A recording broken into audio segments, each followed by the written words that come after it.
today? I hope you're all doing fantastic.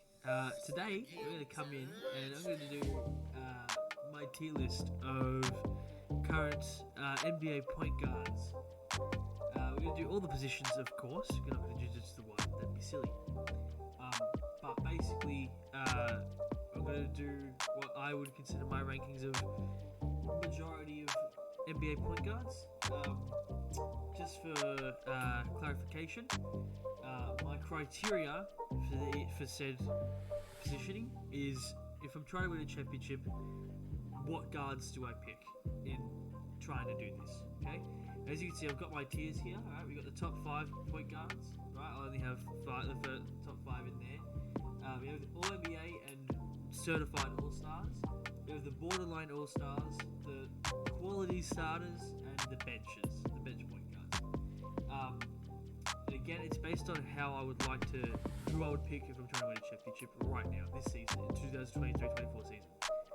And then, again, just a reminder, this is all just my one silly man's opinion, okay? Alright? So if you disagree or anything like that, please leave your comments, opinions, anything down below. I'd love to hear from you. Okay? So we're starting out with Mr. Christopher Paul. I think Chris Paul would be a starter on most teams. He's just coming off the bench for Golden State for an obvious reason. But I think he could probably be a starter on majority of NBA teams. He's been relatively inefficient, but I think his playmaking prowess on majority of NBA teams would still be warranted up here. Even though he's getting up in age, he's not as quick, not as good defensively, but I still think he does provide a lot of value. So yeah, I'm going to go to Chris Paul in my starting caliber tier. Also, I'm borrowing this tier list from Six Rings of Steel. Shout out to him for the tier list because I looked for everyone else's and I thought they were all garbage. So yeah, Kobe White. I really want to put Kobe White here, just based off of this season. He's been playing fantastic since Zach LaVine has been out of the lineup. He's averaging something like 25 points a game, 7 rebounds, 6 assists, 27, 5 and 5, something like that. I think. Since Zach LaVine's been out, he's been averaging 24, 5 and 6 on 50% from the floor and 40% from 3-point range on like 7 attempts a game. 86% of the free throw. I think it's strictly for the numbers it'd be here, but for now, there's others I'd still take ahead of him, so I'm going to put Kobe White right in here at the starting caliber, which I think is relatively fair. I also think Cole Anthony is a starting caliber. The Magic have a multitude of guards, and I think that honestly, Cole Anthony, if it wasn't for that, he would be starting. He'd start on a bunch of other teams.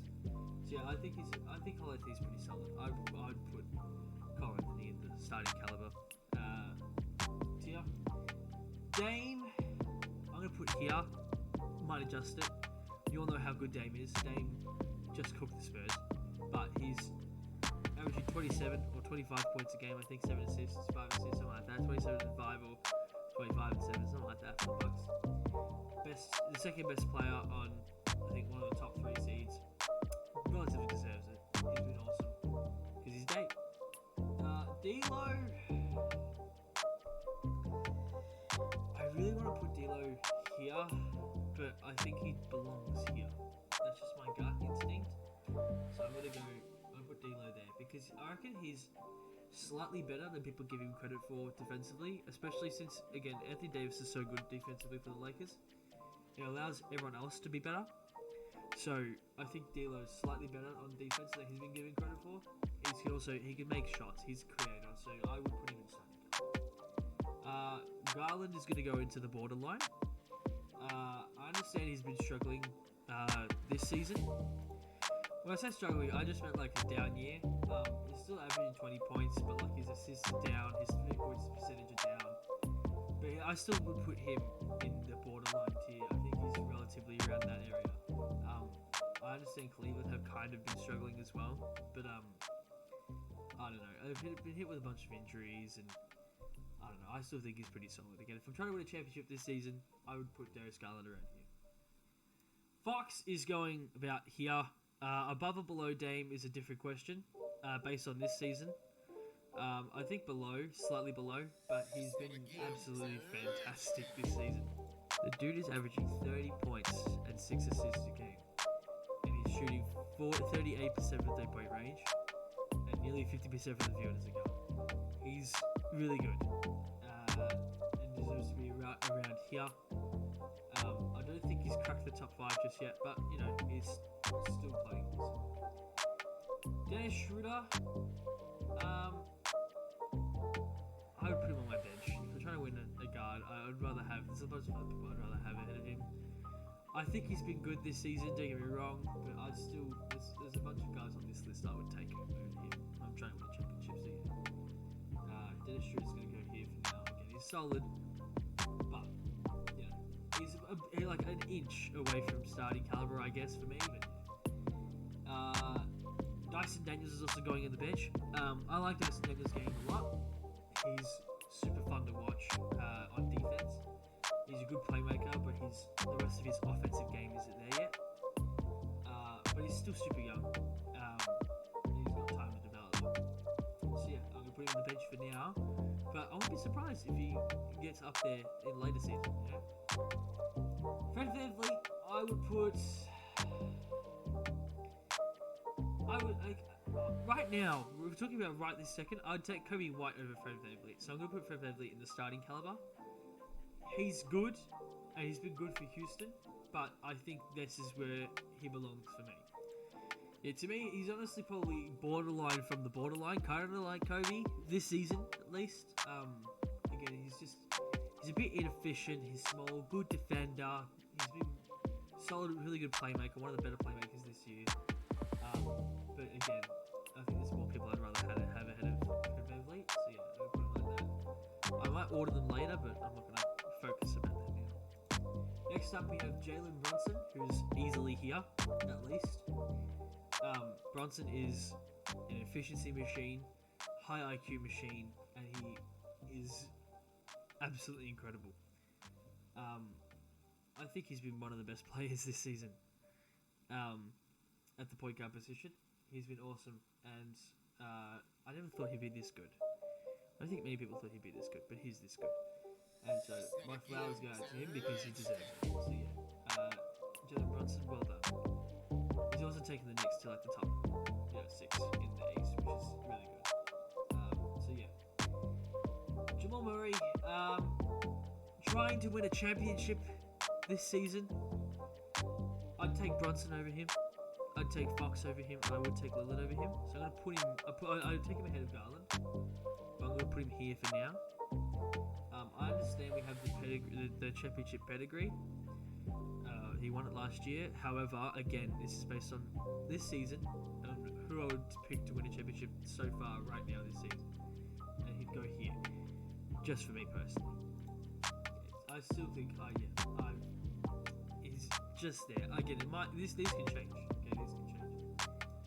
James Harden.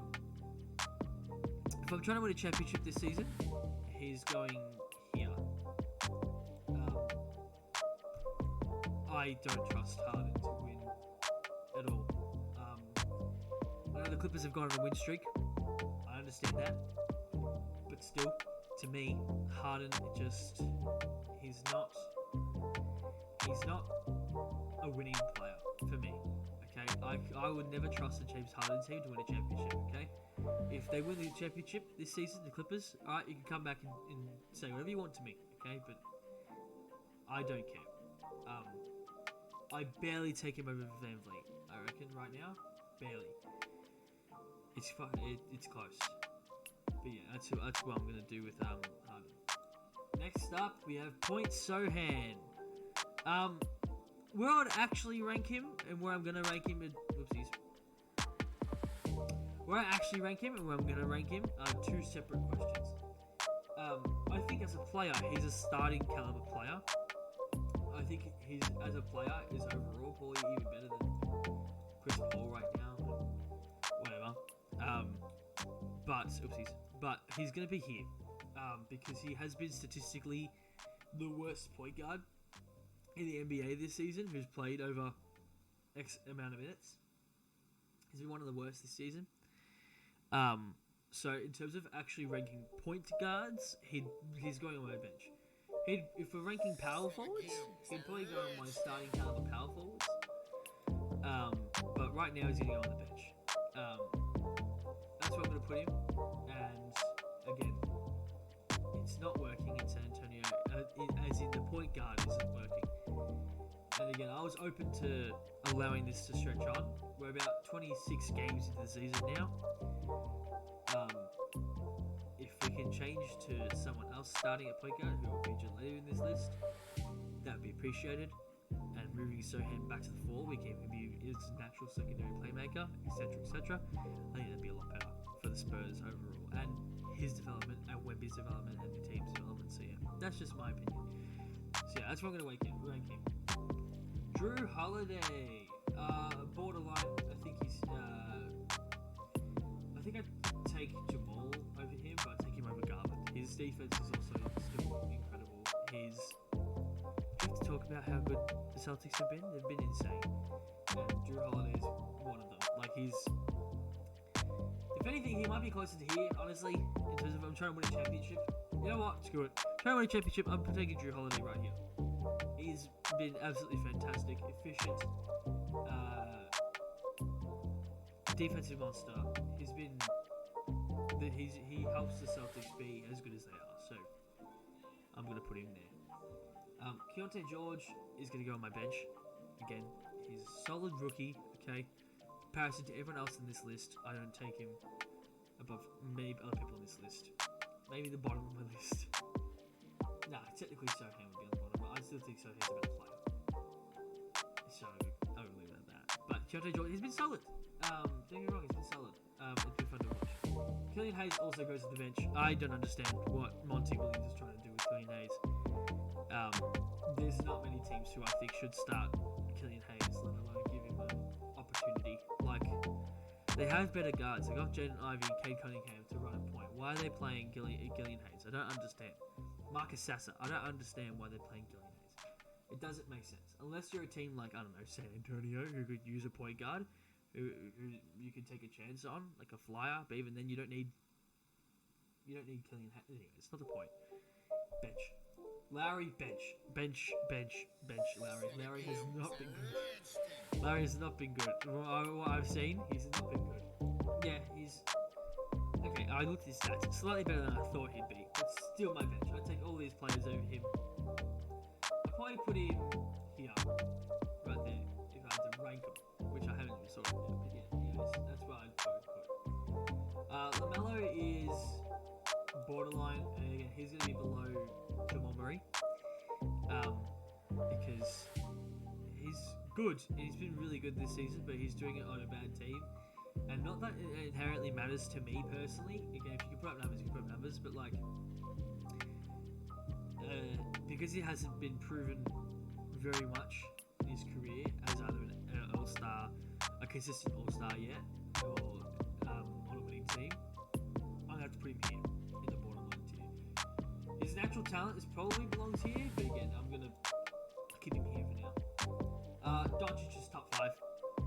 Top 5, that's easy. He's averaging nearly a 30-point triple-double on one of the best teams in the league. It's no debate. I don't have to say anything more. Brogdon is a starting caliber. I'm trying to win a championship. I'd take him over Harden. I'd take him over Kobe White too. It's probably just below, like a little bit below Garland, if I'm being honest. He's an efficiency machine, can defend, can do a lot of good stuff on the floor. High IQ, again, super good. So here we have Markelle Fultz. He's kind of tough to rank. Considering he's only played like a handful of games this season, but I would put him probably around here somewhere in the starting caliber. He's a starting caliber to me. I hope for his success. I really do. I like Markelle Fultz. I hope he can have a successful career.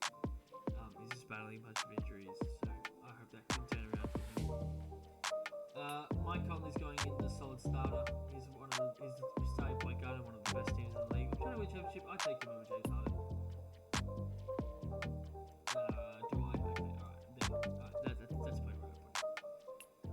Peyton Pritchard. Again, I like Peyton Pritchard, but he's probably going to go here for me. About here. He's But he's still solid. So is Reggie Jackson. Reggie Jackson's also a bench guy. Russ, I think, is starting caliber, but he probably belongs on the bench, if that makes any sense. So I'm going to put him here in the starting caliber tier. He's an extremely polarizing player. His weaknesses are weaknesses, but his positives are also big positives. So it's weird. He's just a weird player. But I think he's a starter in this league. Scoot, again, just based on this season, I think he's been a bench player. Just based on this season, he has struggled this season for his rookie season, but he's still like 19, 20, 21 years old. Like, I don't know how old he is, but like he's still young. He's still the third pick in the draft. He'll be fine. He'll be okay, right? He's stuck behind Brogdon, and you've got Anthony Simons there, with Shade Sharp there. You know, the ceiling for guards on Portland is high, which is cool to see. But it means that he's struggled this year, but it's okay. I trust him. Shai's top 5 this season. I don't think that's a debate. He's an MVP candidate. He's one of the best two-way players in the league, one of the best scorers in the league, and he's propelling the Thunder to a top whatever offense, whatever seed they are. 2, I think. It's insane. He's really good. Dinwiddie, I also think is probably starting caliber. I'm gonna put Dinwiddie here. That's all I can say. I haven't really paid much attention to Spencer Dinwiddie. Sorry. Curry's top 5 because Curry's just insane. I don't think that's a debate either. He's still insane. The Warriors are struggling, but Steph's not. So we'll put him there. THT is going to go on my bench. Around here. There you go. He's been fine. Like, you know, he's fine. His talent looks like he's fine. Trey's going all NBA. Oopsies. There for now. Just for now. We'll leave it there for now. We might change on that. Okay, but I'm a big fan of Trae Young. I think he's got a really good game to him. That's controversial, but like, I just think Trae Young's really good. Okay. I trust his hyper offensive engine. Okay, even though his team has struggled, I understand that. Okay. It's not a game, it's a but again, if I'm trying to win a championship today, I still want Trae. I'd take Trae Young right here. That's just me. Trey Jones is a starting caliber. Again, Spurs should start him at point guard and second at power forward, and Wemby at center, and Devin at 2, and Kellen at 3. This should be the starting lineup. It's their best lineup that they can put out. I'm pretty sure it's the best net rating lineup. Whereas they play like 20 minutes or 30 minutes. It's ridiculous, but not the point. He's a starting caliber. He's around here. Tyrese is top 5. That's guaranteed. He's pushed the Pacers to the best or second best offense in the league. He's having a breakout year. He deserves it. Tyrese Maxey is... I think he's proven himself more than LaMelo Ball, so we'll put him here. We'll see how he does in this season as in the playoffs this year. I'm looking forward to seeing what the Sixers can do because, again, they haven't made it out of the second round in a long time. But let's hope that with Maxey and Embiid they can do it this year. I also think Tyus is a starting. It's a starter. Tyus is good. Tyus and Trey are like your ideal. If you could pick anybody, if you needed a solid point guard, like they're good enough to be the best backups in the league. So if you were to put them in the benches, they've got to be top here. Okay, they've got to be at the top here because these two are the best backups in the league. But I still think they're both the reason why they'd be the best backups because they're the best. So not the best. They're in starting caliber guards. I think. Sorry, Cade's going here into my borderline. I think Cade's really good. Again, he's on the Pistons though. That's the only thing. He's on the Pistons, but he's really good. He's having a really good season individually so far. So yeah, I'm gonna quickly just shuffle around, make some changes, and I'll be back in 2 seconds. Alright, so this is it. This is now officially in my order. This is how I do it. Doncic is the best point guard in the league. I've moved Dame into my top 5. I trust his pedigree and his experience to take him over the top. It's what these guys don't have. Except for, like, Holiday has that, of course, but he's not the superstar kind of player that Lillard is. And Lillard can be the number 1 option on a team, but he's being number 2 on one of the best teams. It's okay too. But yeah, that's basically it. That's the adjustment I really made. Kobe White, again, I'm really debating moving him here, but I'm going to leave him here for now. We'll see how his stretch continues. I'd like to see more of this. I hope they deal Zach LaVine soon. So yeah, that's what I've got. That's my point guard tier list. So yeah, thanks everyone for watching. Please also I'll do this. Boop. If you want to screenshot that or something, you can do that. If you want to screenshot that, you can go ahead. But yeah, there you go. So yeah, thanks for watching. Please like if you like the video, comment your opinions below, subscribe if you like this kind of